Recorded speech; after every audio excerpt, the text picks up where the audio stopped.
Türkiye'nin nasıl bir hava gücü olacağına dair haberleri takip edenlerin kafası bu sıralar bir hayli karışık. Nasıl olmasın ki? Bir sabah uyanıyoruz ve Amerika'nın en gelişmiş F-16 versiyonu için yeşil ışık yaktığını duyuyoruz. Diğer gün F-35'lerin teslim edilebileceğini okuyoruz. Daha bu haberlerin dumanı tüterken Avrupa'nın Eurofighter satışı için kendi içindeki sorunlarını çözdüğünü ve artık teslimatın detaylarına geçildiği videolarını izliyoruz. Haliyle işin içinden çıkamıyoruz. Ancak son günlerde Eurofighter meselesi geçmişten daha güçlü bir şekilde kendine yer buluyor. Bu uçak gerçekten Türk Hava Kuvvetleri'nin istediği özelliklerde mi? Bizim pilotlar Eurofighter uçurabilir mi? Ve eğer gerçekten de alabilirsek Ege ve Akdeniz'deki dengeler nasıl değişir? Soru çok. Hem bunlara cevap verdiğimiz hem de gerçekten önemli gördüğümüz detayları paylaştığımız Eurofighter dosyamıza başlıyoruz.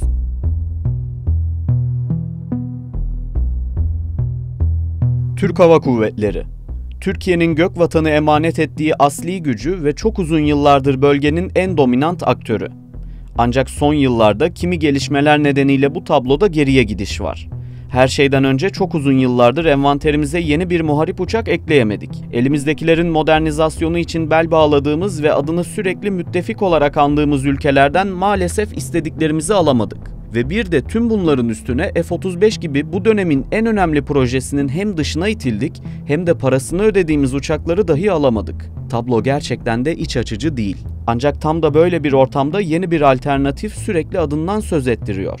Eurofighter Typhoon. Aslında bu uçakları tedarik edebilmek için Ankara projenin ortaklarının kapısını uzun süredir aşındırıyor. Almanya haricindeki tüm ülkeler Türkiye'nin Eurofighter alımına destek veriyor. Ama bilindiği üzere Almanya bu işe ısrarla şerh koydu.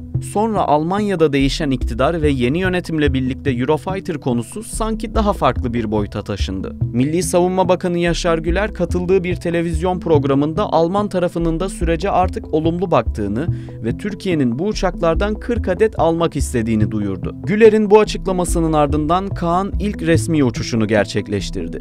Hürjet ise önemli bir başarıya imza attı ve İspanya bu uçakları envanterine eklemek istediğini resmi olarak duyurdu. Hatta ilk imzalarda atıldı. Bu gelişmelerin ardından kamuoyunda bir anda zaten kendi uçaklarımız var. Bir süre daha dayanalım ve sadece onlarla ilerleyelim. Ne F-35'e ne de Eurofighter'a ihtiyacımız yok algısı bir anda baskın düşünceymiş gibi lanse edildi. Elbette yerli ve milli uçaklarımız hepimizin göğsünü kabartıyor. Ancak hem Kaan, hem Hürjet hem de diğerleri için gerçekten önümüzde uzun yıllar var. İşte tam da bu noktada ara ihtiyaç için Eurofighter'ların kanayan yaramıza derman olabileceği konuşuluyor. Önce bir gerçeğin altını çizelim. Savaş uçakları sadece bir silah sistemi değil, aynı zamanda bir sistemler bütünü. Motorundan öz savunma unsurlarına kadar çok farklı sistemlerin geliştirilmesi, birlikte çalışabilmesi ve bunu sürekli yapabilmesi gerekiyor. Uçaklar seri üretime girene kadar çok zorlu testler yapılıyor. Tüm bunları geçip seri üretim başlasa bile bu kez de yeni bir meydan okumaya geçiliyor. Çünkü zaman durmadan akıyor ve seri üretimdeki uçaklar zaman içinde teknolojik açıdan geride kalmaya başlıyor. İşte bu da çözülmesi gereken çok kritik sorunlardan biri olarak karşınıza geliyor. Yarım asırdan fazla sürecek bir birlikteliğin öngördüğünüz ya da göremediğiniz çok büyük sorunları olabiliyor. İşte bu nedenle Kaan ve Hürjet sanki envantere girer girmez Türk Hava Kuvvetleri'nin tüm ihtiyaçları bir anda bitecek gibi bir algı gerçeği yansıtmıyor. Bildiğiniz üzere Türk Hava Kuvvetleri'nin ana vurucu gücü F-16 ve F-4 savaş uçaklarıydı. F-4'ler çok yaşlandı. 2000 yılında modernize edilirken zaten 2020'de emekli edeceğiz açıklaması yapıldı. Çünkü emekli edilen F-4'lerin yerine F-35'ler gelecekti. Türkiye bu projenin en başından beri sürecin içindeydi. Planlamasını da buna göre yapmıştı. Ancak evdeki hesap çarşıya uymadı.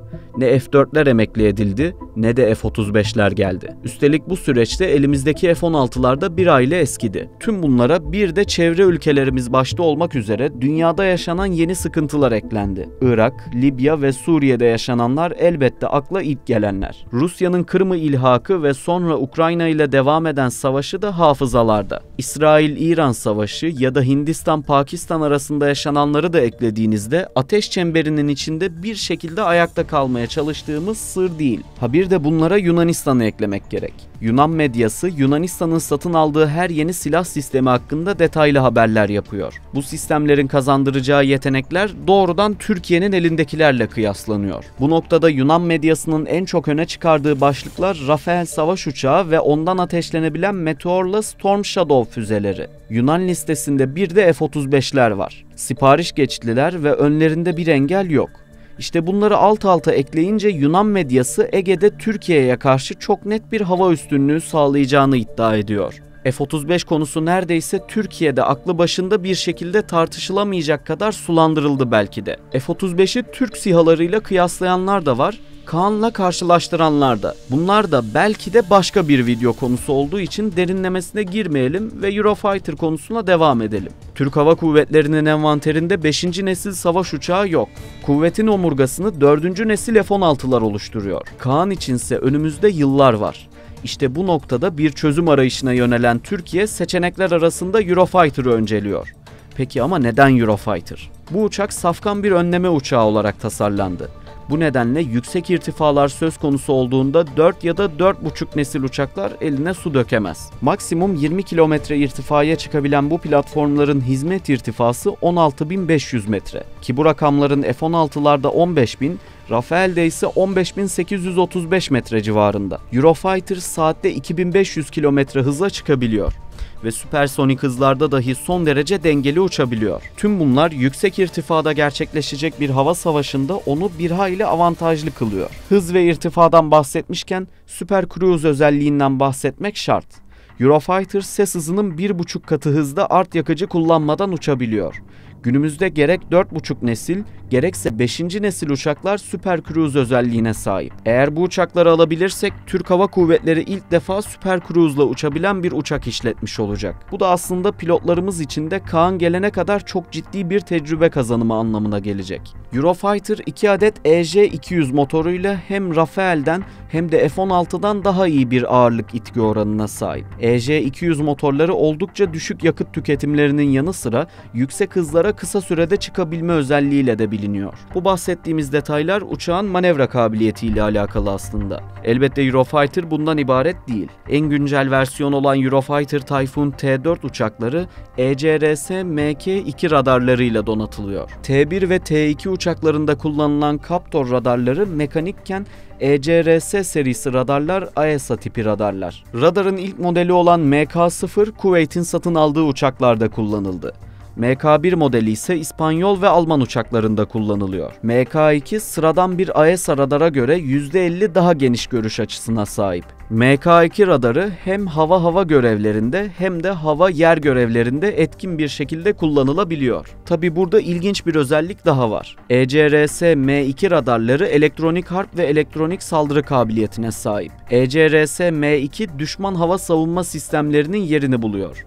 Tehditleri belirliyor ve onlara elektronik saldırı düzenliyor. Geçtiğimiz günlerde yapılan Saha 2024 fuarında ECRS M2 radarını sergileyen Birleşik Arap Emirlikleri Systems yetkilileri bu radarı Türkiye ile geliştirebileceklerini açıklamıştı. ECRS M2 radarı Tranche 1 varyantları hariç bütün Eurofighter uçaklarına 2030 yılı sonuna kadar takılacak. Eurofighter Typhoon savaş uçaklarında çok güçlü bir öz savunma sistemi mevcut. Bu sistem DAS olarak adlandırılıyor. Bir diğer önemli sistemse Prate. Kızılötesi bir sensör olan Prate, hava araçlarının gövdesinde ve motorunda oluşan ısı radyasyonlarının yerini bulup takip edebiliyor. Bu sayede Typhoon savaş uçağı radarını hiç kullanmadan ses altı hedefleri yaklaşık 170 kilometreden, ses üstü hedefleri ise 90 kilometreden fark edebiliyor. Prate ile özellikle radarda görünürlüğü düşük hedefleri bulmak ve onlara kilitlenmek mümkün hale geliyor. Eurofighter başlangıçta sınırlı sayıda silahı kullanabiliyordu. Ama güncel modelleri çok sayıda hava ve hava-yer mühimmatları ateşleyebiliyor. Bu silahlar arasında Meteor hava füzesi ve Storm Shadow seyir füzesi öne çıkıyor. Meteor füzesi MBDA tarafından üretilen aktif radar güdümlü uzun menzilli hava füzesi. Menzili 200 kilometrenin üzerinde.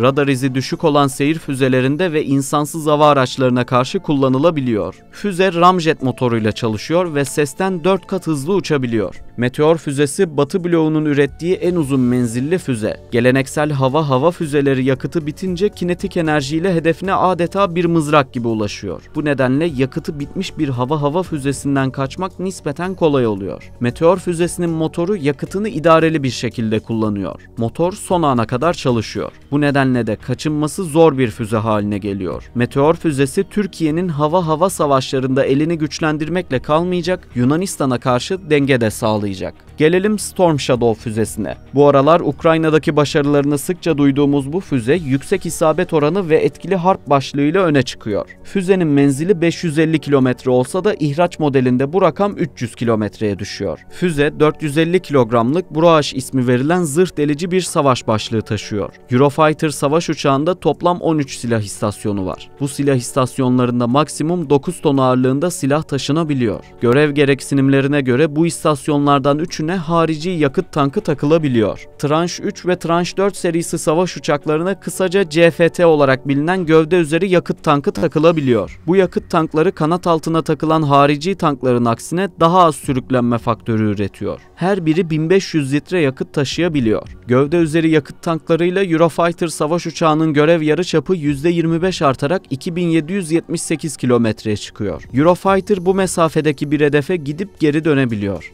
Eurofighter Tayfun alımının gündeme geldiği ilk zamanlarda ortaya bir iddia atılmıştı. Buna göre Türkiye, İngiltere'nin elinden çıkarmak istediği Tranche 1 serisi uçakları satın alacak ve bunları modernize edip kullanacaktı. Bu iddia kısa süre sonra yalanlandı.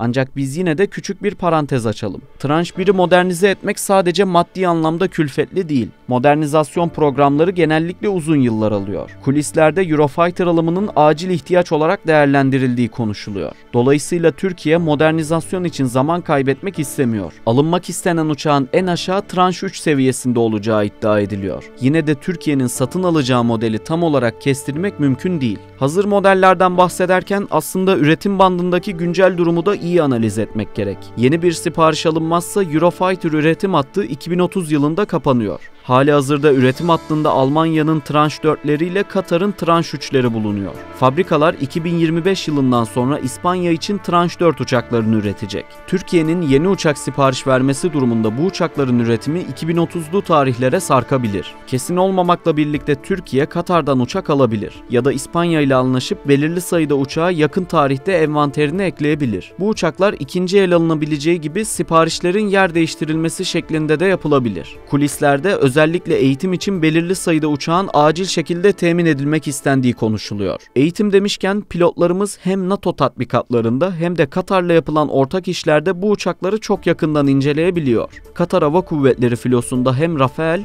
hem de Eurofighter savaş uçağı birlikte görev yapıyor. Türk Hava Kuvvetleri ile Katar Hava Kuvvetleri arasında çok sıkı bir işbirliği var. Bu nedenle Türkiye'nin söz konusu iki uçakla ilgili de ilk elden çok değerli bilgilere erişebildiğini düşünmek yanlış olmaz. Eurofighter savaş uçağı bugüne kadar 680 sipariş aldı. Bu uçakların 603 adedi üretildi. Geride kalanlardan az önce bahsetmiştik.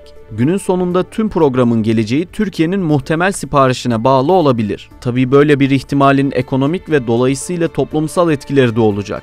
Özellikle Almanya'da bu konuda daha önce çok ciddi eylemler yapıldı. İşçi sendikaları üretim hattının kapanmasını kesinlikle istemiyor.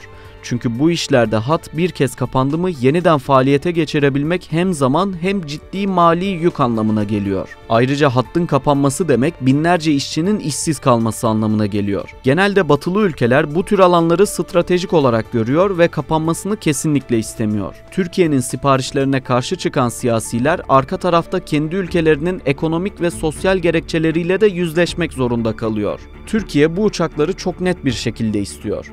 Ancak hala netleşmeyen detaylar var. Hangi model olacak? Kaç uçak gelecek? Sıfır mı yoksa ikinci el mi tercih edilecek? Sadece uçaklar değil. Bu platformlarda kullanmak için Ankara kritik bazı platformları da talep edecek. Peki bunlar için karşı taraf nasıl bir yol izleyecek? Dediğimiz gibi çok bilinmeyenli bir denklem var. Neyin nasıl olacağını kestirmek gerçekten zor. Siz bu konu hakkında ne düşünüyorsunuz? Eğer karar verici olsaydınız nasıl bir yol izlerdiniz? F-16'ları modernize etmekle mi yetinirdiniz yoksa F-35'ler için tüm gücünüzle bastırır mıydınız? Kaan'ı mı beklerdiniz yoksa Eurofighter için mi kulis yapardınız? Sebepleriyle birlikte yorumlara yazın, hep birlikte tartışalım. Eurofighter meselesinden aktaracaklarımız şimdilik bu kadar. Yeni bir içerikte görüşmek üzere. Şimdilik hoşça kalın.